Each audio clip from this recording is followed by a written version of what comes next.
Hello, Katie Thistleton here from BBC Radio 1 and from CBBC. I am also a Place to Be ambassador and I have been for many years because I think Place to Be are brilliant. I've been into lots of Place to Be schools and seen the amazing work they do, and I think it's really important to talk about our feelings, our emotions and our mental health. So I just love Place to Be, and I'm here social distancing, staying indoors in my house. I'm just in my spare room, nice glass of orange cordial behind me, squash, diluting juice, whatever you want to call it. And I'm here to answer some of your questions, and thank you to everyone who sent in questions for this Q&A because they're absolutely lovely ones, and I'm going to answer them for you now. We've got one here from Sakina, aged 8, who says, how did you feel when the coronavirus outbreak first happened? Well, I think like lots of people, I wasn't so sure what was going on or how it was going to affect me when we first heard that there had been this outbreak over in Asia. And now that things have changed and developed, I obviously feel very sad for people who have been personally affected by the virus. And I also just feel a little bit strange because no matter who you are, life's just a little bit different at the moment, isn't it? You might not be going to school, you might not be going to your local clubs, you might not be seeing your friends, you might not be going on that holiday you had planned or to that birthday party, and things just feel a little bit strange. But I'm trying to stay positive and as happy and healthy as possible. Ali and Anaya, both age 9, say, how are you looking after your mental and physical health during the coronavirus outbreak? Well, I'm doing lots of exercise. I'm trying to exercise every day, even though sometimes I can't be bothered, because that helps my mental health as much as it helps my physical health. I'm also trying to just keep some of the same routine that I had before. So at the moment, you might not be able to do some of your favourite things, like go and see your friends, go out to one of your clubs, or, see your grandparents. But what you can do is read your favourite books, exercise, watch your favourite TV shows, do a little bit of creative work from home, some drawing, some writing. So I'm just trying to do as many of the things that make me feel good that I can do. Zainab, aged 8, says, are you doing lots of exercise during lockdown, and what exercise do you do? So I have an exercise bike and I've been going on that most days. I tend to put something on good on the telly for an hour and just cycle away.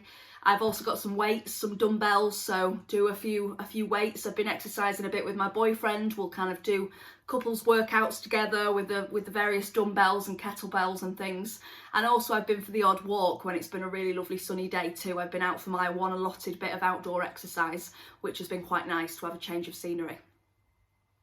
Labour, aged 11, says, what tips or advice would you give to people if they are worrying about coronavirus? I would say try not to watch or listen to or read the news too much, because you don't need to know about every little tiny thing that's going on in the world. And you might be somebody who wants to know about that stuff and finds it interesting and finds that it doesn't make you feel stressed, and that's fine. But for some people like me, that can make you feel a little bit more anxious. So if you think you're like that, just take yourself away from it. You don't need to know about everything that's going on in the world. Also, I would say talk to people about how you're feeling, because it's likely your parents, your siblings, whoever else is around you, your friends that you might be able to phone, are probably feeling a little bit odd as well. So if you're worrying, they're probably worrying too, and you can say to them, look, I'm a bit worried about this, and they might be able to put your mind at rest. I would also say just focus on what you can control. No one person can fix coronavirus, but we can all do little things. We can all follow the rules given to us by the government. We can all give emotional support to our friends and family who are in our households, or by phoning or video calling. So just do the little bits that you can. Amina, age 10, Akib, age 9, and Safian, age 9 as well, say, how did you become a TV and radio presenter? Who inspired you and how old were you? Well, I was actually working for CBBC behind the scenes. I wanted to be a writer. I wanted to write scripts and books and things. And while I was working at CBBC, my boss said to me, do you want to go and do an audition to be a presenter? And I was just flabbergasted. I had to go and do an audition with Hacker the Dog, and it was really nerve-wracking. And I got the job, and it's been absolutely brilliant. I've loved it. And the people who inspire me are the people in my life who are really kind and hardworking. So like my mum, my dad and my sister, they've always been big inspirations to me. And I was 23 years old when I got the presenting job. Akifa, age 9, and Saba, age 10, say, why CBBC? Did you like being on it? What was your favourite thing that happened to you on CBBC? I loved being on CBBC. There is no better job in the world than being a CBBC presenter, I don't think. You just get to muck about with your mates all day and everyone's really nice. And the best thing that ever happened to me on CBBC is meeting all my best friends. So my best friend in the world, Shannon, I met her at CBBC. I'm also really close with Hacker the dog, Dodge the dog, Lauren. You know, we'll be friends forever and ever. So that's a really special thing. So it's definitely the best thing that ever happened to me, was just meeting great people who've made my life happier. Aisha, age 10, says, when you started presenting on TV, was it nerve-wracking? Yes, so nerve-wracking. When I used to do the live links, do you know how you have that feeling in your tummy when you're excited or nervous? And sometimes you don't know whether you're excited or nervous, you just feel a bit sick. I used to have that feeling every single day when I was about to go live on the telly, and they'd be going 5, 4, 3, 2, 1, on air. And I used to think, I'll always feel like this. But actually, that feeling went away after a while, because when you push yourself out of your comfort zone and you just go for something that previously made you feel really nervous, you start to get used to it. So if you're nervous about speaking up in class, putting your hand up, asking a question, reading aloud, I would say just go for it. And after you've done it a few times, you won't feel that nervous anymore. Ahil, age 10, Iman, 11, and Shahir, age 10, say, what's your favourite book and musician band? I'm a huge Harry Potter fan, and my favourite Harry Potter book is The Goblet of Fire, because you have that whole Triwizard tournament, and you also have the ball, and the characters have all become teenagers, and they're sort of trying to find a date for the ball, and I found that quite exciting. And I would say my favourite musician, Beyonce. Love Beyonce. I'm a big pop girl, so I love Ariana Grande, Taylor Swift, Katy Perry. And my favourite band is probably Arctic Monkeys or the 1975. Ahmad, age 9, says, how do you keep calm? That's a really good question. So something I like to do is breathe really slowly, and I like to breathe in for maybe about a count of 7 and then breathe out for a little bit longer than that, maybe a count of 9 or even 11.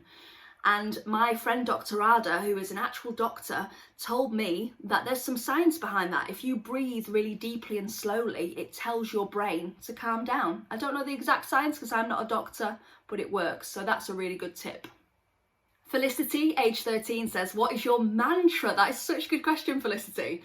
I didn't think I had a mantra, but maybe I do. My mantra is just to do what makes you happy. Do what makes you feel good. And that seems a bit simple, but sometimes the most simple sayings are overused for a reason, because they're true. I think that you should think of the things that make you feel good and do more of that stuff, and think of the things that make you feel a bit rubbish and do less of that. And that is the key to having a mostly happy life. Sophie, aged 11, says, what was your favourite year at school and why? So Sophie, if you're 11, you're probably in secondary school now. I think year 7 is so fun. But also, you're a bit nervous, aren't you, when you go from year 6 to year 7, because it all feels very big and new, even though it's all fine once you get there. I think year 9 is a really good year for you to look forward to, Sophie, because you're not quite doing your GCSEs yet, but you feel quite grown up, so you can still muck about with your mates a little bit, whilst also working very hard, of course. I'm going to go year 9. School's just great. Issa, age 9, says, what was your favourite hobby as a child? It might not come as a surprise to you, Issa, that I was really into reading and writing. I wanted to be a writer when I grow up, and I have written my own book. You can see the cover there, just sort of peeking out.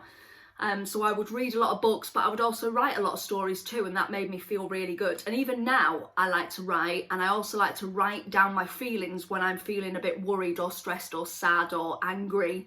I think it's a really good way of making yourself feel better. So I'm all for writing. That's still one of my big hobbies. Thank you so much for your questions. They were so lovely. I really enjoyed answering them, and I hope you enjoyed this video. Take care, everyone. Bye.